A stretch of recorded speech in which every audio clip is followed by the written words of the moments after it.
ya memang yang harus diwaspadai adalah jangan sampai lengah aja sih lawan Juventus keasikan nyerang. Karena kalau misalnya Juventus mau nge-counter attack, dia masih punya pemain-pemain berbahaya macam Yildiz, Chiesa ataupun Vlahovic gitu ya. Dan jangan sampai juga meleng ketika Juventus ngambil bola mati gitu. Nah, itu adalah salah satu kekuatan Juventus menurut gue.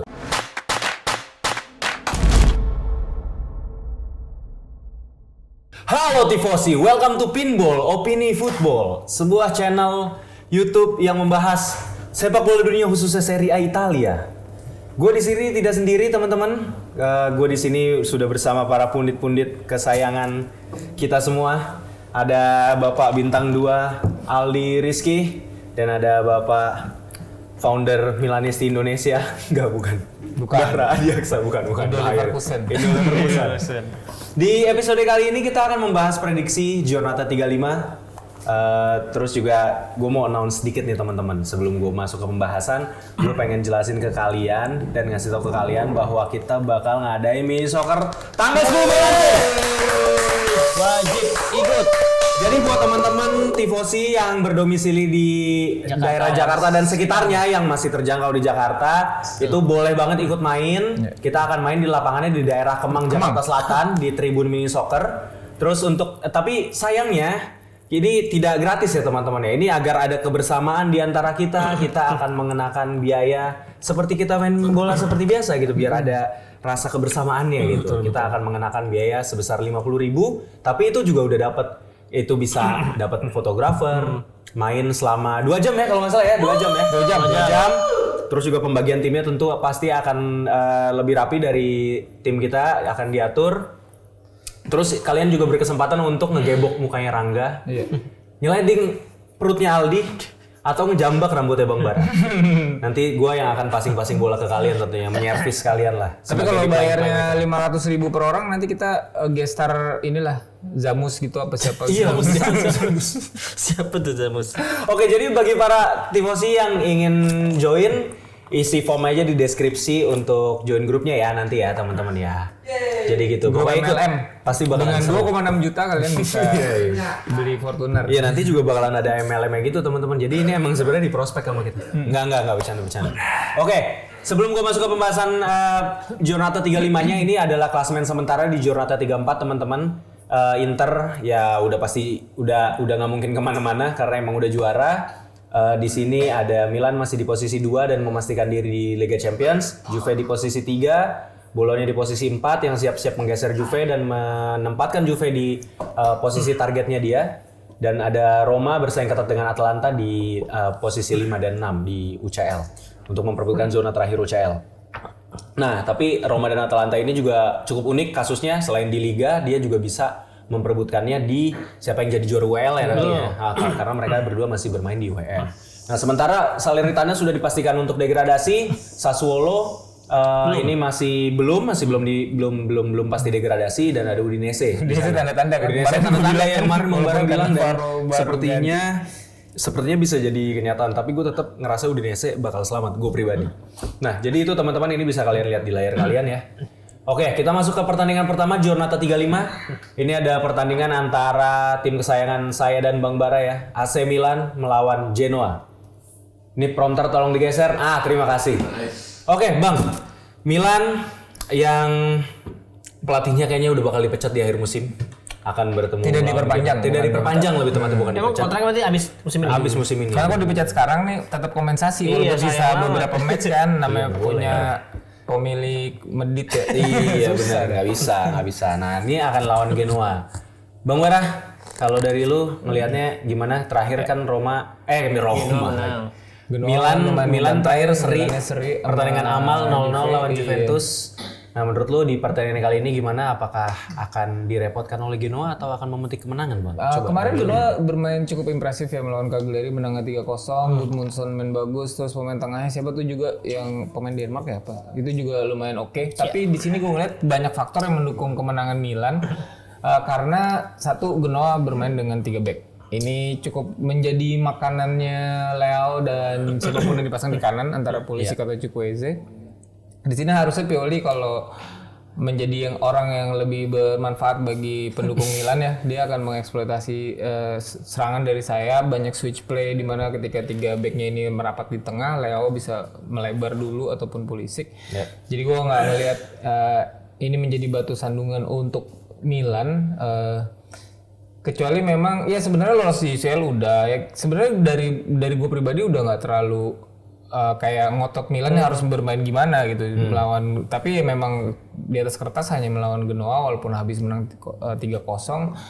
Ini menjadi match yang cukup mudah sih buat Milan. Oke. Kalau lu Al, ada tambahan? Iya, ini maksudnya Milan udah nggak perlu takut tidak lolos UCL dan udah nggak ada target untuk juara. Maksudnya udah nggak bisa juara juga. Jadi kayaknya udah harusnya tanpa beban aja lah mereka mainnya. Apalagi salah satu pemain yang mantan Milan si Junior Mesias juga kabarnya nggak bisa main juga. Jadi gue rasa ini juga jadi kemenangan yang mudah juga bagi Milan. Walaupun kemarin Genoa melawan Cagliari-nya Ranieri lagi bagus-bagus bisa menang nih. Kan kita sempat dia lawan Juve, lawan Atalanta, Napoli, Inter bisa main bagus, tapi ketika lawan Genoa justru bisa kalah 3-0. Itu entah Genoa lagi bagus atau memang Cagliari lagi underperform kemarin ya. Tapi gue melihat di sini AC Milan bisa menang 2-0 lah minimal kayaknya. Zlatan mau jadi caretaker juga boleh. Iya, maksudnya Nggak bisa lah kan Pioli nggak usah dipilih, nggak usah dampingi juga nggak apa-apa sebenarnya. Nggak ada pedulinya. Ya, tapi gue sih kayak kemarin juga sebenarnya udah mulai ketika lawan Juve kan Zeroli dimasukkan. Mungkin Camarda dibawa itu kan memberi jam terbang buat pemain-pemain muda gitu. Iya. Kalau gue pribadi sih ngelihatnya pertandingan ini ditonton sama Kurva Sut yang udah mulai dongkol ya sama Pioli. Gue rasa Pioli bakal main pemain utamanya sih Bang. Jadi untuk menampilkan performa lah kepada para Kurva Sut di San Siro sana. Gue rasa ini juga bakal jadi kemenangan buat Milan sih ya. Kalau dibilang mudah nggak juga ya, tapi meyakinkan lah. Menurut gue marginnya bisa selisih 2. Gue prediksi pertandingan ini Milan bakalan clean sheet gitu ya dengan skor 2-0 kalau gue. Kalau di Tumben sendiri. gue 2-1 buat Milan. 2-1. Oke. Menarik. Oke, pertandingan selanjutnya ini Udinese. Pertandingan selanjutnya ini adalah Udinese melawan Sportiva Società Calcio Napoli. Kita gradasi nih Udinese nih. Ini Udinese lawan Napoli yang kemarin cukup baik melawan Roma, menurut gue juga bakalan kalah lagi di pertandingan ini ya. Tapi keyakinan gue adalah ya Udinese pasti lebih punya motivasi dibandingin Napoli. Dia harus selamat dari degradasi musim ini gitu. Saat ini di posisi 18 dan seperti yang gue bilang di episode jauh sebelumnya, Udinese itu sebenarnya main incer seri ya biasanya. Iya, ya. biasanya main incer seri. Tapi ini kemarin dia ketika lawan Roma yang walaupun dia kalah tapi terlihat ada fighting spiritnya, mereka ingin Siapa yang kalah? kalau Roma enggak Indonesia, Indonesia. di pertandingan tunda itu. Iya. Terus lawan Bolonya seri lagi walaupun main dengan 10 pemain Bolonyanya. Iya. Tapi kayaknya ini bakal mengejutkan 1-0 untuk Napoli untuk Udinese kalau menurut gua. Gua 0-1 untuk Napoli. 0-1 untuk Napoli. Gua 0-2 sih untuk Napoli kalau gua. Ya, tapi ini kayaknya juga Rangga tuh kayaknya bakal agak bukan deg-degan Bang, dia pertempuran hatinya itu karena dia sebenarnya pengen ngeliat Lorenzo Luca golin dia. Dia kan fans Lorenzo Luca. 1-0 Lorenzo Luca yang gol. Ya udah, Tapi itu Napoli sebenarnya kemarin lawan Roma udah mulai membaik ya udah sebenarnya. membaik. Makanya dengan coba baru berita loh Conte mau ke apalagi ada Napoli langsung Itu pemain-pemainnya langsung pada gila-gilaan. kayaknya gue pengen deh dapat tempat di skuadnya Conte, oke lah main yang serius gitu. Nah itu tadi Udinese lawan Napoli ya teman-teman. Nah ini ada big match di Giornata 35 yaitu antara Roma lawan Juventus. Nah ini Roma kecapean ya Bang ya. Pasti habis lawan Leverkusen kalah Leverkusen. Enggak. Ya pokoknya dia habis lawan Leverkusen. Gua nggak tahu lah ya, ini ketika ini di tag belum tahu ya apakah ada cedera atau apa gitu ya pemain Leverkusennya. Betul. Pemain Romanya setelah dia lawan Leverkusen. Tapi mungkin analisa yang bisa gua sampaikan sih seperti ini. Rotasi pasti akan dimainkan gitu ya. Dan Roma akan take every game di sisanya itu seriously gitu. Gua rasa Dybala akan masuk sebagai pemain pengganti. Mungkin karena dia akan jadi starter ketika lawan Leverkusen, gua yakin banget. Terus juga gua rasa either Tammy Abraham atau Lukaku yang jadi pemain penggantinya tuh Bang ya. Gua rasa Lukaku atau Tammy Abraham yang bakal dimainin. Dan untuk opsi pertahanannya sih gua rasa Roma so far belum ada masalah selama dia nggak ada yang cedera lagi ya, karena Smalling udah balik. Ya gua nggak tahu lah ada cedera lagi apa enggak. Ndika juga masih bisa main. Ya terus dan pemain-pemain lainnya juga nggak ada isu-isu cedera sih. Jadi Roma sebenarnya masih punya full squad gitu di pertandingan kali ini. Dan kalau misalnya untuk ngebongkar pertahanan Juventus, Roma sendiri menurut gue punya beberapa cara sih Bang. Dan gue rasa dengan passing-passing bola bawah dan tendangan langsung dari luar kotak penalti, misal dari Dybala atau El Shaarawy, itu juga gue rasa bisa jadi ngebongkar gitu. Mungkin ada bola rebound dari Lukaku atau Tammy Abraham yang bisa disamber. Ya memang yang harus diwaspadai adalah jangan sampai lengah aja sih lawan Juventus keasikan nyerang. Karena kalau misalnya Juventus mau nge-counter attack, dia masih punya pemain-pemain berbahaya macam Yildiz, Chiesa ataupun Vlahovic gitu ya. Dan jangan sampai juga meleng ketika Juventus ngambil bola mati gitu. Nah itu adalah salah satu kekuatan Juventus menurut gue. Cuman gue ngelihat sih kalau ngelihat dari permainan Juventus dari 3 pertandingan ke belakang, antara kayak kemarin lawan Milan, menurut gue sih Juventus juga serangannya cukup buntu sih. Bang, gue nggak ngelihat ada pola yang enak ditontonnya dari Allegri gitu. Oke lah mainnya semangat, tapi kok kayak serangan ke depannya tuh nggak ada ya. Nah kalau permainannya masih kayak gitu dan gue rasa bakal kayak gitu, ya ini paling seri, tapi gue lebih condong Roma bisa menang gitu. Karena pemain-pemain Roma ini punya banyak opsi lah untuk rotasi gitu. Buat gue ini skornya 2-1, mungkin Juve akan dapat gol dari set piece. Dan ini kemenangan buat Roma kalau dari gue. Nah mungkin Bang Bara mau namain atau Aldi? Gue mungkin pertandingan ini akan, maksudnya Roma saat ini lagi berkutat dengan jadwal padat yang super. Lawannya juga sulit-sulit menurut gua. Karena sebelum lawan Juve, lawan Leverkusen, nanti akan lawan Leverkusen lagi, setelah itu lawan Atalanta. Benar. Nah, menurut gua sih mereka akan mati-matian di di UEL ya. Akan lebih fokusan di UEL. Besok lawan lawan Juventus bakal seperti yang lo bilang, rotasinya agak banyak gitu, main kayak Renato Sanchez. Iya. Mungkin Buffet, main muda mereka akan start juga gitu. Jadi kayak akan mengendurkan di sini. Baldanzi juga bisa starter. Dan hasilnya mungkin seri 1 sama juga, karena menurut gua dia akan fokus di UEL. Dan kalau misalnya lawan Juve kalah pun mereka akan head to head langsung dengan Atalanta yang ada di atasnya gitu. Jadi mereka akan lebih fokus di situ. Kalau misalnya gagal di UEL, masuk akal. Ingin kembali ke UCL akan fokus di Atalanta gitu. Ya, tadi lu skor berapa? 1 sama. 1 sama. Bang Bara? Ini situasi match Roma sih mirip kayak Milan 2 minggu lalu ya, kepadatannya. Iya, Dua kali iya, ketemu tim benar-benar. kuat, terus kemudian di Liga juga ketemu tim kuat. Tapi gue kali ini mendukung Bang Rohmat dan juga Bang Taumi ya. Demi misi melengsarkan Juventus ke posisi 4, Roma bakal dapat lucky win sih Bang di match ini. Menang 1-0 Roma. 1-0 Roma. Oke. Itu tadi prediksi dari kita ya teman-teman yang untuk pertandingan Roma lawan Juventus.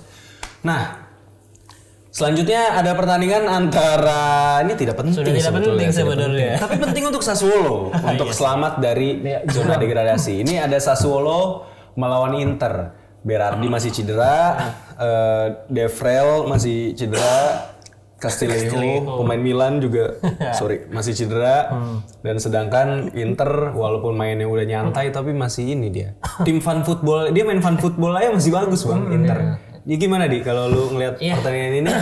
Apakah akan terlepas dari kemenangan? Maksudnya Inter juga kalah ya udahlah. Enggak, maksudnya mata. tapi di sini harusnya Inzaghi dan tim punya motivasi, karena satu-satunya tim yang lain Inter Serie A musim ini adalah Sassuolo gitu. Jadi harusnya mereka punya motivasi untuk revenge. Terus ya apalagi Sassuolo lagi dalam zona degradasi, mungkin mereka gue pengen turunin dia biar musim depan gak ngerasain gue lagi. Nggak rese. Iya, maksudnya kalau gue rasa dengan gak ada Berardi, terus ya De Vrij tadi, tapi masih ada siapa tuh yang Lauriente. Lauriente, Bajrami, itu tetap mereka tetap ada serangan-serangan yang membahayakan sih. Lawan serangan balik mungkin pastinya. Ada si striker juga tuh si Pinamonti yang duduk. Ya gue rasa sih, tapi Inter tetap bakal bisa menang, dan gue optimis clean sheet 0-5. Gue yakin 0-5 ini ya, mereka bakal ngebantai. Soalnya itu juga pernah bantai Sassuolo 0-7, dan ini bakal terulang lagi nih, bakal ngebantai. Dan gue rasa Gua rasa ya harusnya sih melakukan banyak rotasi ya. Di Marco cedera, sepertinya Augusto bakal start lagi dan gua harap yang di kanan startnya ini adalah Bukanan, betul. Soalnya dari kemarin gua belum pernah lihat, walaupun di in game sempat lah sesekali ke kanan, tapi secara dari awal formasi tuh dia selalu di kiri kan dimasukinnya. Iya. Dan gua pengen lihat di kanan apakah dia bisa lebih perform ya, apalagi kemungkinan besar ya Davis gua rasa kalau ada duit tawar yang gede bakal dijual. Terus Darmian juga udah mulai tua, gua rasa harusnya dia diproyeksikan untuk jadi bek kanan masa depannya Inter lah dalam beberapa musim ke depan. Darmian. Bukanan itu. Makanya dari pertandingan ini sisa akhir musimnya harusnya dicoba dia di posisi itu. Make sense. Untuk kiper gua harap ya kalau nggak si Emil, si Di Gennaro lah ya, kiper ketiga Inter, kiper dari apa namanya tuh?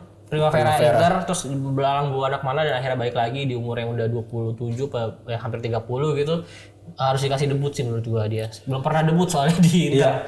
Jadi untuk Lautaro karena kemarin main 90 menit kayaknya nggak bakal main dari awal, tapi dia bakal main misi ngegolin. Iya, tapi di babak kedua dia main dan bakal golin menurut gua di tayangan ini. 3 gol Kalau langsung. sampai prediksinya 5 ya. Iya, Masa sih salah nggak golin satu juga? aja. Ya, masa nggak golin? Iya, nanti penalti juga nggak apa-apa, nanti Hakan ditarik keluar, penaltinya dia ngambil jadinya.